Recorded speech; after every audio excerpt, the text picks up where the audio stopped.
So hi friends, ഭയം ഭക്തി ബഹുമാനം ഫസ്റ്റ് ഹാഫ് കണ്ടു. ഫസ്റ്റ് ഹാഫ് അഴിഞ്ഞാട്ടം എന്നൊന്നും പറയാൻ പറ്റത്തില്ല, പക്ഷെ ഒരു വട്ടുപടം. അതായത് മാഡ്നസ്, ചിന്തിക്കരുത്, ലോജിക്കൊന്നുമില്ല, തലമണ്ടയൊന്നും വർക്ക് ചെയ്യരുത്, വെറുതെ കയറുക, കാണുക, പോവുക. ധനഞ്ജയ് ശങ്കറാണ് ഡയറക്ടർ. പിന്നെ നമ്മുടെ നൂറിൻ ഷെരീഫും ഷാഹിം സഫർ, ഇവരാണ് എന്റെ റൈറ്റേഴ്സ്. ഇതുവരെ കണ്ടിരിക്കുന്ന കഥാപാത്രം ഗോകുലം മൂവീസ് പ്രൊഡ്യൂസർ. പൈസ വാരി അങ്ങോട്ട് എറിഞ്ഞിട്ടുണ്ട്. കളർഫുൾ ആക്കിയാണ് സംഭവം എടുത്തിരിക്കുന്നത്. പിന്നെ ദിലീപിന്റെ ഒരു എൻട്രി, ആ ഒരു ഇൻട്രോ ഒക്കെ സിമ്പിൾ ഇൻട്രോ ആയിട്ടാ കാണിച്ചത്. എനിക്ക് മറ്റേ സിനിമ ഓർമ്മ വന്നു പെട്ടെന്ന്, വാളയാർ പരമശിവം. കുറെ സിനിമ ചാടി ഇറങ്ങുന്നത്, CID മൂസ ഉണ്ട്. പിന്നെ മറ്റേ ഇയാളെ ഇടയ്ക്ക് രക്ഷപ്പെടുന്ന സിനിമ ഉണ്ടല്ലോ, മറ്റേ നമ്മുടെ ദിലീപേട്ടൻ. അപ്പൊ ദിലീപേട്ടൻ കുറെ സിനിമകളുടെ അതെ. അങ്ങനെ ചിന്തിച്ചാൽ മതി, വേറെ ഒന്നും ചിന്തിക്കണ്ട, ലോജിക്ക് ഒന്നും നോക്കാതെ വെറുതെ കയറിയിരിക്കുക, കാണുക, ഫസ്റ്റ് ഹാഫ് കണ്ട് ഇറങ്ങുക. ഇതിനകത്ത് പിന്നെ നമ്മുടെ ബൈജുവിന്റെ CM ആയിട്ടാണ്, പുള്ളിയുടെ ഒരു വ്യത്യസ്തമായിട്ടുള്ള ഒരു ക്യാരക്ടറാണ്. നല്ല രസമാണ്. ഞാൻ വിചാരിച്ചു നമ്മുടെ ഇപ്പോഴത്തെ CM ആണോ ഉദ്ദേശിക്കുന്നത്, മനസ്സിലായി. പക്ഷെ അതൊന്നും അല്ല, ഒരു പക്ക ഒരു നമ്മളെന്താ കോമഡി, പക്ക കോമഡി. പക്ഷെ അതിനകത്തുള്ള ട്വിസ്റ്റ് വരാൻ പോകുന്നില്ല, കാരണം ഇതുവരെ നമുക്കൊന്നും മനസ്സിലായിട്ടില്ല. ഏകദേശം ഒരു ധാരണ മാത്രമേ ഉള്ളൂ. അതായത് മൊത്തത്തിൽ വട്ടാണെന്നുള്ള മനസ്സിലായി. ഇത് കണ്ട പ്രേക്ഷകർക്ക് വട്ടാവോ ഇല്ല എന്നുള്ളത് ബാക്കിയൂടെ കണ്ടെങ്കിലേ മനസ്സിലാകത്തുള്ളൂ. ലാലേട്ടനും വട്ടാണോ എന്നുള്ളതിനെ കുറിച്ചിട്ട് അറിയത്തില്ല. അല്ല, ഇന്നത്തെ ദിലീപേട്ടൻ അരവട്ടാണ്, മുഴുവട്ടായിട്ടായിരിക്കും കാണിക്കുന്നത്. പിന്നെ നമ്മുടെ ബാലു വർഗീസ് ഉണ്ട്, അതുപോലെ തന്നെ ശരണ്യ ഉണ്ട്, അശോകൻ ഉണ്ട്. അങ്ങനെ നമ്മുടെ ദേവൻ പോലീസ് കമ്മീഷണർ, ദേവൻ അടക്കം കോമഡി ആക്കി കളഞ്ഞിട്ടുണ്ടെന്നുള്ള പോലീസ് കമ്മീഷണർ. പിന്നെ നമ്മുടെ പിന്നെ ഇതിനകത്തുള്ള എന്താണ് ലോകയിലെ പോലീസുകാരൻ, അവനും ഇതിനകത്ത് പോലീസുകാരനാണ്, സാൻഡി. സത്യത്തിൽ പുള്ളിയൊക്കെ വെറുപ്പിച്ചേട്ടെ, ഇല്ലാന്ന് പറയാൻ പറ്റത്തില്ല,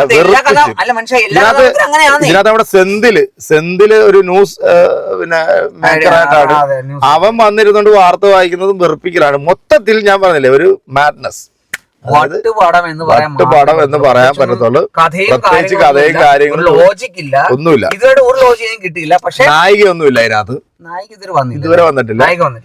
ഇന്റർവെൽ പഞ്ച് കൊണ്ടുവന്നിട്ടൊരു നമ്മുടെ റിയാസ് ഖാൻ വന്നിട്ടൊരു എന്താ DJ ഒക്കെ ഇട്ടിട്ടൊരു സംഭവം ഇതിനകത്ത് കഥ പറഞ്ഞാലും സ്പോയിലർ ആകത്തൊന്നുമില്ല അല്ലേ. കാരണം ഒരു സംസ്ഥാനത്തിന്റെ മുഖ്യമന്ത്രിയെ കിഡ്നാപ്പ് ചെയ്ത് കൊണ്ടുപോകുന്നു, അവിടെ നിന്നുള്ള കുറച്ച് സംഭവങ്ങളാണ് ഈ കാണിക്കുന്നത്.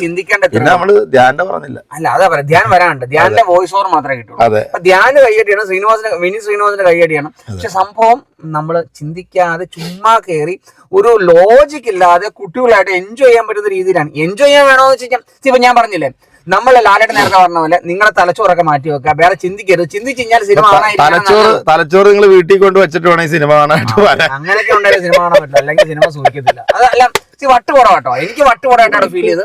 പിന്നെ വട്ടന്മാർക്കുള്ള പടം, നിങ്ങൾ അവാർഡ് സിനിമ കാണാം. അല്ല, ഇത് വട്ടന്മാർക്കുള്ള പടം. സത്യത്തിൽ എന്റെ അപ്പുറം ഇപ്പുറം ചെയ്തോണ്ട് കുറെ ആൾക്കാർ ഇത് കണ്ടിട്ടൊക്കെ ചിരിക്കുന്നുണ്ട്. എനിക്ക് വലുതായിട്ട് ചിരിയൊന്നുമില്ല. 2-3 സംഭവങ്ങള് അത്യാവശ്യം ചിരി. പിന്നെ ദിലീപിന്റെ കാര്യം പറയുകയാണെന്നുണ്ടെങ്കിൽ ദിലീപ് അഴിഞ്ഞാടി അഭിനയിച്ചിട്ടുണ്ട്, ഇല്ല എന്ന് പറയാൻ പറ്റില്ല. മറ്റേ ഇവർ സിനിമയില്ല മനുഷ്യ ക്രേസി ഗോപാൽ, പേരാ കിട്ടാൻ. ശരിയാ, പുള്ളിയുടെ ഗോപാലിനകത്ത് വരുന്ന സാധനമില്ലേ, അതേ തീം പിടിച്ചിട്ടുണ്ട്. പുള്ളിയുടെ ആ പഴയ ആ ഒരു എന്താ പറയുക, ഒരു മാനറിസവും ആ ഒരു സ്ക്രീൻ പ്രസൻസും ഒക്കെ പഴയ പിന്നെ നമ്മള് ദിലീപിനെ കണ്ടില്ല, ആ ഒരു സാധനമൊക്കെ ഇതിനകത്ത് കുറച്ച് നാളത്തേക്ക് വന്നിട്ടുണ്ട്. മറക്കാം, ഈ പറഞ്ഞ പോലെ പ്രശ്നങ്ങൾ ഇഷ്യൂസ് ഒക്കെ ഈ സിനിമയെ എങ്ങനെ ബാധിക്കും എന്നതിനെ കുറിച്ച് നമുക്കറിയില്ല. നമ്മള് സിനിമയായിട്ട് മാത്രമേ കാണൂ. സിനിമ ഇതുവരെ ഈ ഒരു രീതിയിലാണ് പോയിരിക്കുന്നത്.